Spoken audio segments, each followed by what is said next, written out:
Acá tenemos nosotros unas funciones exponenciales, las cuales las vamos a derivar de manera exponencial. Lo que hay que acordarse en esto es que si nosotros tenemos una función que es y igual a e a la x, ya pensemos en esta expresión como que esa x es una función que le vamos a llamar u, como salía en la aplicación. Y esa, cuando yo la tenga que derivar, esto me va a quedar e a la u, porque a nosotros nos habían dicho que la derivada de e a la x es e a la x, sí, eso ocurre, e a la u es e a la u, pero por la derivada de ese u. Eso es lo que nosotros ya tenemos que ir pensándolos así. Por ejemplo, si yo tengo una función como esta que dice e a la 3x cuadrado, ya mi exponente no es x, sino es 3x cuadrado, ya es una expresión que podría ser tranquilamente la u. Entonces, directamente uno tiene que decir, cuando va a derivar esto, dice, bueno, e a la x es e a la x, listo, por la derivada de mi x. Y mi x es 3x cuadrado y la derivada de eso es 6x. Entonces esto quedaría así. Terminaría ahí mi derivada. Cualquier situación, o yo por ejemplo tengo esto. Acá vamos a ir usando todos los conocimientos, porque supongamos yo tengo x al cubo por e a la x. Bueno, me dice derive esto. Yo digo, acá tengo un producto, lo tengo que derivar como tal.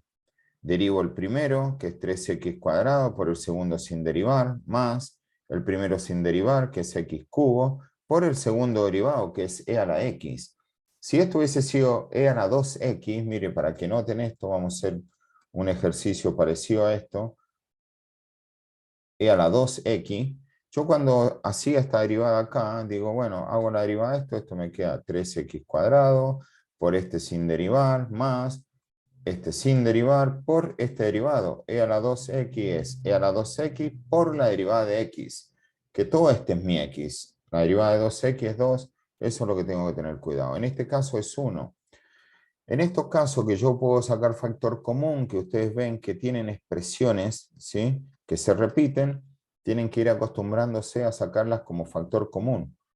¿Por qué? Porque estas derivadas, cuando tengan que estudiar extremos, las van a tener que igualar a cero para encontrar los ceros de la ecuación que les quede. Entonces, si ustedes factorean, es más simple la ecuación.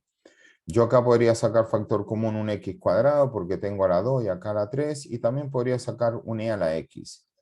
Y de acá, ¿qué me quedaría? Y me quedaría un 3, porque 3 por todo esto me daría este término, más, y acá me quedaría una x, ¿sí? Porque x por x cuadrado es x cubo y a la x.